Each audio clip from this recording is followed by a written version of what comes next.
안녕하세요. 캡스톤 디자인 5주차 강의를 시작하겠습니다. 업로드를 해놨었는데, 이게 녹음이 조금 잘못되는 바람에, 이걸 다시 업로드를 합니다. 재촬영을 해서 업로드합니다. 내용은 똑같으니까, 혹시나 그 전에 본 친구들이 있다면은, 뭐 조금 불편함을 감수하고라도, 그거 본 친구들이 있다면은 그냥 그대로 하시고요. 이건 내용 똑같이 다시 이제 할 겁니다. 이번 시간에 할 내용은, 우리가 지난번에는 여러분들이 제출한 그 과제 개요, 간단하게 여러분들이 작성한 과제 개요를 가지고 제가 이제 리뷰를 해드렸습니다. 제출된 과제 개요를 가지고요. 제출 안 한 친구들은 어쩔 수 없지만, 제출하신 친구들 거를 가지고 제가 했습니다. 이번 시간에는 그 캡스톤 디자인 경진대회에서 일단 입상을 한 그 과제들, 그 보고서를 제가 구해서 이 보고서에 어떤 점이 좀 인상적이고 또 어떤 부분을 좀 보완했으면 좋겠다 이런 이야기를 해보려고 합니다. 여러분들 보고서 작성하는데 그게 좀 도움이 됐으면 좋겠고요. 한번 보도록 하겠습니다. 이거 2017년도에 아마 어, 장관상인가 받았던 어떤 그 팀이고요. 군산대 오뚜기 팀입니다. 팀명은요. 어, 과제명은 원위치 반사경입니다. 반사경이 뭐냐면은 여러분들 이제 도로에 가시면은 이렇게 생긴 거 보셨을 겁니다. 이 운전자들이 안 보이는 사각지대를 이렇게 비춰주는 반사 거울인데요. 이 거울이 우리가 이제 원기둥에 이렇게 붙어 있다 보니까 이게 바람이 많이 불거나 아니면 차들이 툭 치면은 이게 뒤쪽으로 좀 돌아가는 그런 그 문제가 있었거든요.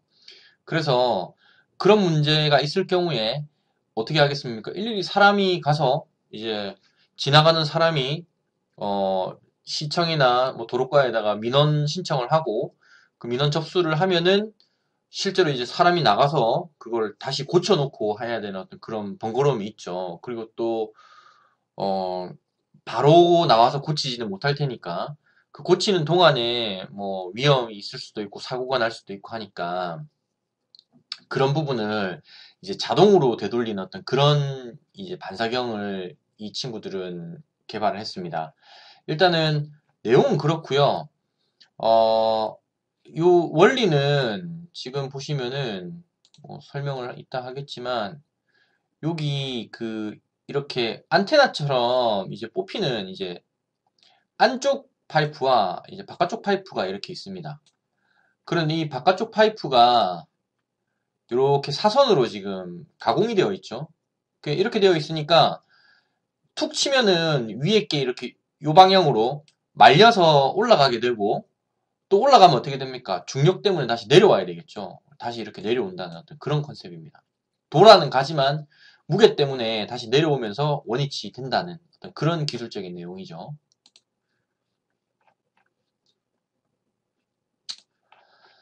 자, 일단 한번 보겠습니다. 자, 일단은 개요서를 한번 보겠습니다. 그 개요 초반에는 작품 내용 요약이 있는데 왜 우리가 이런 걸 해야 되는가에 대한 어떤 그런 내용이 보통 줄을 이룹니다. 교차로 및 어린이 보호구역 이런 곳에 운전자 시야 확보를 위한 반사경이 설치되어 있습니다. 그런데 대형 차량이나 외부 충격, 바람 등에 의해서 돌아가서 운전자 시야를 확보하지 못하게 될 경우에 운전자가 크게 위협이 될 수 있습니다. 이래서 사람이 그 민원을 넣어서 다시 원위치시키는 경우가 대부분입니다. 그런데 이거 시간이 소요되고 또 사람이 가서 고쳐야 되니까 어떤 이런 불필요한 인력 낭비가 있습니다. 그러니까 우리는 이렇게 반사광이 돌아갔을 경우에 원위치로 복원할 수 있는 자동으로 원위치로 복원할 수 있는 이런 것들을 개발하겠습니다. 이런 것들이 있으면서 또 마지막으로 반사경뿐만 아니라 기둥에 설치되어 있는 표지판 등에도 적용이 가능하다. 이런 거 상당히 괜찮죠. 이런 거. 우리가 이것은 다른 부분에도 활용할 수 있다. 이런 부분이 상당히 좋은 것 같습니다. 과제 기호는 이렇게 왜 필요한지, 그리고 우리가 뭘 하려고 하는지, 그리고 마지막으로는 이런 것들을 어떻게 활용 가능하다. 하는 이 스토리가 상당히 괜찮은 것 같습니다. 자, 초반에 이제 과제 목적, 개발 동기 및 필요성 아까 설명했고요. 그 다음에 우리가 어떻게 과제 해결 방안, 어떻게 이 문제를 해결할 것인가 하는 겁니다. 그래서 여기에서 중력을 이용해서 반사경이 돌아갔을 때 자동으로 다시 돌아오게 하는 원리다. 요걸 조금 수식화나 아니면은 조금 그림으로 원리 설명을 좀 했다면은 좀 더 좋았을 것 같습니다. 자, 그래서 어떤 규격이 나와 있고요. 그 다음에 과제의 내용에서 과제의 이론적, 기술적 근거가 있는데 이 부분이 참 중요한 부분입니다. 왜냐하면 여러분들은 학생이기 때문에 만약에 어떤 이제 사회에 진출한 회사원이라면 꼭 이렇게 이론적, 기술적 근거가 명확하지 않아도 되지만 여러분들은 학생이기 때문에 이런 부분을 잘 보강을 하고 또 캡스톤 디자인이라는 과목 자체가 가지고 있는 것이 여러분들이 4년 동안 배운 것들의 마지막 돌 하나를 얹는 게 캡스톤이거든요. 그러니까 우리가 이때까지 배웠던 내용을 집대성을 해서 우리가 이 문제를 해결하려고 한다라는 걸 보여준다면은 정말 좀 좋은 인상을 줄 수가 있을 겁니다. 그래서 여기 보면은 뭐 마찰력 등등이 있는데 이런 부분을 조금 수식화를 했다면 정말 더 좋지 않았을까 하는 생각이 듭니다.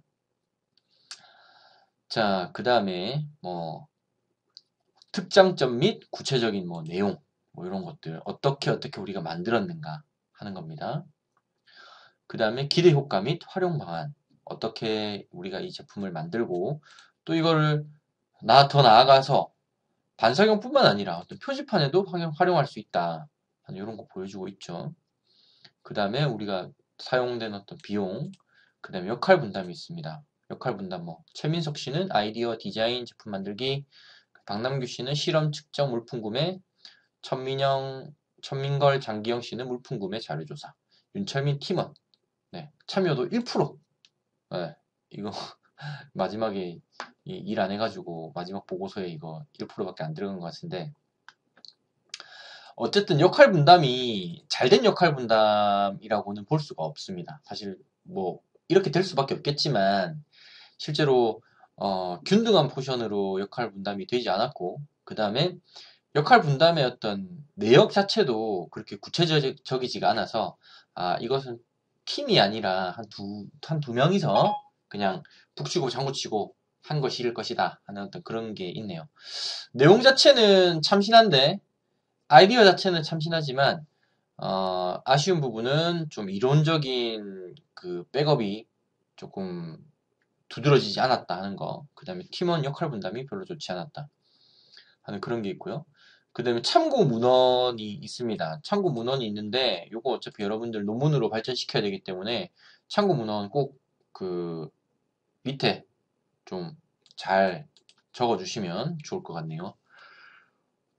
자, 그 다음 거 한번 보겠습니다. 그 다음 거는 2015년에 했던 건데, 팀명은 아이메카2입니다. 아이메카2인데, 작품명은 이제 기름 해수기입니다. 보통 우리가 매년 그 기름 유출 사고가 뉴스에 나오는 거 여러분들이 본 적 있죠?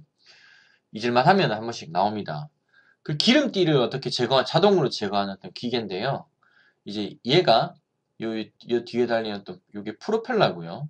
제가 보니까 프로펠러가 샥샥샥 돌아가지고 얘를 이제 추진하고 좌우에 요쪽만 돌아가면은 이제 좌회전 할 거고 왼쪽 것만 돌아가면 이제 우회전 하겠죠. 그렇게 방향 이동과 전후진을 하는 운동을 하면서 우리 기름띠를 찾아가지고 이렇게 이 컨베이어 벨트가 돌아가지고 기름띠를 이제 제거하는 방식입니다. 이렇게 기계를 직접 만들어가지고 시연을 했다 이런 뜻이고요. 실제로 여러분들이 제작을 할 때, 3D 모델링을 뭐 배운 친구도 있고 안 배운 친구도 있겠지만, 이렇게 요즘에는 3D 프린터가 뭐 일을 상당히 많이 하는 세상인데, 이런 식으로 3D 모델링 한 자료를 서두에 좀 올려놓으면은, 이 친구들이 되게 좀 앞서가는구나라는 인상을 좀 줄 수 있을 겁니다. 아까 여기 가로등 이 친구들 같은 경우는 3D 모델링이 아니죠. 그냥 이거는 그림을 그린 거죠. 그림 그리는 조잡한 그림을 그린 거고요. 이 친구들은 실제 3D 모델링을 한 겁니다. 그래서 뭐 3D 모델링을 하게 되면은 어떤 장점이 있냐면은 실제로 여러분들이 물건을 제작할 때 어떤 부분이 부딪히고 이렇게 이 구속이 되는지 이런 부분을 알 수 있기 때문에 실제 제작에서의 어떤 시행착오를 훨씬 많이 줄일 수 있거든요. 그렇기 때문에 3D 모델링을 활용했다 이러면 여러분들이 좀 팀에 능력이 있는 것처럼 보이겠죠. 자, 그 다음에 이제 과제 목적, 개발 동기, 필요성인데 이렇게 우리가 매년 이 기름 유출 때문에 기름띠가 바닥에 떠 있고 사람들이 일일이 찾아가서 이렇게 막 우리가 천 쪼가리 같은 거 이런 거 던져가지고 기름 흡수해가지고 건져 올려서 버리죠. 이거 힘들고 사람도 위험하고 하니까 이런 부분에 대한 개선이 필요하다라고 하는 겁니다. 이런 거를 서두에 좀 올리는 건 상당히 괜찮은 것 같습니다. 이렇게 모두가 공감할 수 있는 어떤 주제라는 것이 눈에 확 들어오니까 그죠? 그렇기 때문에 뭐 이렇게 개요는 그렇고요. 사람들이 일일이 손으로 하기에는 위험하고 비용이 많이 들기 때문에 이제 자동으로 하는 어떤 그런 기계를 개발하겠다 하는 겁니다. 출품 과제 기술 뭐 스티로폼으로 구성하고 그다음에 이런저런 파트를 가지고 제작했다 이런 것이고요. 그 다음에 기본 개념 설계와 상세 설계에서 기술에 대한 설명이 있고 그 다음에 3D 모델링을 이용해서 제작했다 뭐 이런저런 내용들입니다. 그런데 이 팀에도 지금 문제는 출품 과제의 기술과 개념 설계 및 상세 설계에서 이론적인 토대가 부족하다는 거죠. 내가 이렇게 한다. 개념적인 설명은 뭐 많은데 이론적인 토대가 조금 약해 보입니다. 이런 부분 좀 아쉽고요. 대상은 못 탔을 겁니다. 그 이론적인 어떤 그 베이스 뭐 컨베이어 벨트가 얼마의 속도로 이제 오일을 이송시켜야 원활한 그 이송이 될지 이런 부분이나 논문을 찾거나 아니면은 수식할 수 있는 어떤 그런 이론 베이스를 좀 추가를 한다면 상당히 좋을 것 같은데 여기도 그게 좀 모자라네요. 그 다음에 이제 기대 효과 및 활용 방안 여기에도 마찬가지죠. 기름만 할 게 아니라 녹조 제거에도 효과가 있다. 그렇죠? 선박 탑재형 그 다음에 우리가 뭐 GPS 센서를 이용해서 서로 간섭 없이 계속해서 회수할 수 있는 어떤 이런 게 있다. 이런 거는 상당히 괜찮을 것 같고요. 그 다음에 이 팀 역시 마찬가지입니다. 지금 보면은 팀원들이 이 팀은 똑같은 참여도를 가지고 둘, 넷, 여섯, 7명이 과제를 나눠서 했다고 하지만 이거 누가 봐도 좀 협업이 과연 됐을까 하는 그런 갸우뚱한 그 정말 역할 분담이 제대로 됐냐 하는 의심하게 만들죠. 그런 거는 그렇게 좋지는 않은 것 같습니다. 그 다음에 이제 여기 참고 문헌인데 유튜브 영상 참조해서 이것도 나쁘지는 않은데요. 이론적인 베이스가 있는 참고 문헌을 조금 달아주면은 오히려 조금 좋을 것 같은데.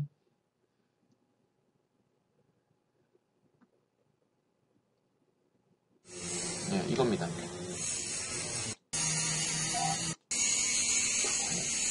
물에다가 오일을 풀어서 이 컨베이어 벨트가 이렇게 회전을 하면서 이제 오일을 이송시킵니다. 네, 보겠습니다. 이렇게 돌아가면서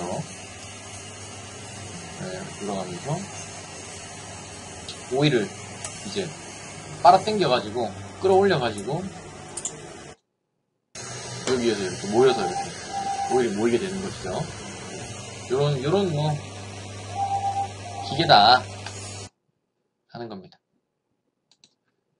참고 문헌치고는 조금 빈약하죠. 요런 것들 조금 해놓으면은 자료조사 열심히 했구나 이런 인상을 좀 주겠죠. 자, 마지막으로 하나 더 보겠습니다. 포스트 네오 팀인데요. 한국교통대학교에서 한 거고 안티 하이빔이라는 겁니다. 하이빔이 뭐냐면은 여러분들 자동차 이렇게 가면은 붕붕이가 이렇게 가면은 우리가 보통 이제 그 전조등이 이렇게 그 앞쪽 바닥면을 이렇게 향하고 있거든요. 전조등. 왜냐면은 앞쪽을 쏘게 되면은 이제 마주보고 오는 차들이 눈이 부시기 때문에 이렇게 아래쪽으로 쏩니다. 그러니까 시야가 멀지 않겠죠. 그러니까 우리가 뭐 그 밤에 너무 어둡다 이러면은 그 시야 확보를 위해서 이렇게 하이빔을 쏩니다. 앞으로 이렇게 빛을 쏩니다. 그러면 좀 더 멀리 보이겠죠. 대신에 이제 이렇게 쏘게 될 경우에 마주오는 차가 있으면 사람이 이렇게 빛을 맞으면은 바로 눈에 들어가기 때문에 눈이 부셔가지고 상당히 위험합니다. 그랬을 때 이 하이빔 마주오는 차가 하이빔을 쏠 때 어떻게 내가 이거를 제거할 수 있는가 하는 거기에 대한 기술인데요. 일단은 뭐 아이디어는 사실 안티 하이빔이 지금 없는 기술은 아닙니다. 없는 기술은 아닌데 조금 이 친구들은 거기에 대한 좀 비용을 좀 줄여서 한다 이런 뜻입니다. 개발 동기 필요성 뭐 아까 내가 전술한 그 내용에 따라서 이게 기술이 필요하다 하는 것이고요. 그 다음에 이 친구들의 그 눈여겨볼 점은 일단은 과제 해결 방안에서 이런 식으로 일단은 순서도를 짰습니다. 우리가 어떻게 이론적으로 이 문제를 해결할 것인가 하는 순서도를 짰다는 거. 그 다음에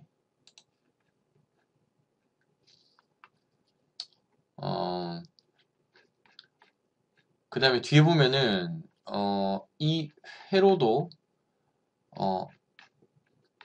그 다음에 과제의 내용에서 어떤 원리를 통해서 우리가 이 문제를 해결했는가 하는 것과 그 다음에 어떤 우리가 근거로 우리가 이 기술을 적용시켜서 이 문제를 해결했는가가 나옵니다. 적어도 공학적인 베이스가 있다는 말이죠. 이게 정말 이 크리티컬하게 이 과제에 반드시 필요한 이론인지 아닌지는 누구도 모릅니다. 한 사람만 알 수 있죠. 근데 이 과제 평가서를 보는 사람이 이 공식이나 이런 회로도 제어 회로 구성, 그 다음에 여기 나와 있는 어떤 수식화, 그 다음에 어떤 이런 그 이론적인 토대를 봤을 때, 아, 이 친구들이 뭔가 이때까지 배운 내용을 정말 집대성을 해서 이 과제를 해결하는구나. 단순히 아이디어만 가지고 하는 것이 아니라 이론적인 베이스를 집대성해서 이 과제를 해결하려고 하는구나 하는 게 눈에 확 들어오죠. 이런 부분이 상당히 인상적이겠습니다. 이런 부분은. 그 다음에 또 볼 것은 이런 것이죠. 네. 과제의 분담, 역할 분담에서 고제압, 제작 총괄, 영상 처리 코드 설계, 권일섭, 제어회로 설계, 김윤석, PCB 설계, 정원덕, 외형 설계, 박철영, 필름 설계. 이렇게 실제로 이 사람들이 이걸 다 했는지 안 했는지는 모르겠지만 그래도 어떤 구체적으로 나는 무엇을 하고 너는 무엇을 하고 라는 어떤 이 정도의 고민 정도는 한 것 역시 눈에 들어온다는 거죠. 이런 거 이렇게 역할 분담을 했다면 내가 여기 A뿔을 줘도 누구 하나 이 팀에서 배 아픈 사람이 없겠구나 하는 것을 알 수가 있죠. 그러니까 여러분들도 이런 부분을 참고했으면 좋겠습니다. 참고문은 책이고요. 앞서 요거 포함해서 세 개의 그 입상을 한 캡스톤 디자인에서 입상을 한 과제 보고서를 봤는데 여러분들이 하는 것과는 좀 다르죠. 여러분들은 뭐라 해야 되나 좀 논문에 가까운 것이고 얘들 같은 경우는 어떤 제품의 제작에 관한 것인데 우리가 여러분들이 이렇게 하라는 건 아니고 이 과제 이 보고서를 쓸 때 이런 형식으로 했으면 좋겠다 하는 것입니다. 총평을 하자면 전부 다 뭐 이렇게 기술 개발했던 개요, 우리가 왜 이걸 해야 되는지, 그리고 우리가 어떻게 이 문제를 해결하는지, 그 다음에 우리가 만든 이것을 어떻게 활용할 것인지를 명확히 쓰면 좋다 하는 거. 그리고 두 번째, 이론적인 베이스 꼭 좀 해라. 이론적인 베이스를 꼭 집어넣어라. 왜냐면 여러분들 학생이고 또 논문을 써야 되기 때문에 이론적인 베이스가 전혀 없이 내가 그냥 설문조사만 해가지고 이런 결과가 나왔다. 이건 사실 그렇게 좋지는 않은 것 같아요. 자, 그 다음에 여러분들이 역할 분담에서 좀 성의껏 역할 분담을 하고 모두가 참여했으면 좋겠습니다. 모두가. 만약에 이제 과제 평가를 할 때 마지막에, 어, 이 팀에 내가 점수를 줬을 때 누구 하나 배가 아프겠다라는 생각이 들면 그렇게 점수 좋게 주고 싶지는 않을 것 같아요. 참고하시고, 이번 주 과제는 여러분들이 보고 제가 코멘트 단 내용을 참고로 해서 여러분들이 제출했던 과제 개요서를 다시 작성해서 업로드하는 것이 이번 주 과제입니다. 그렇게 해주시고, 다음 주 쉬고 다다음 주에 뵙도록 하겠습니다. 감사합니다.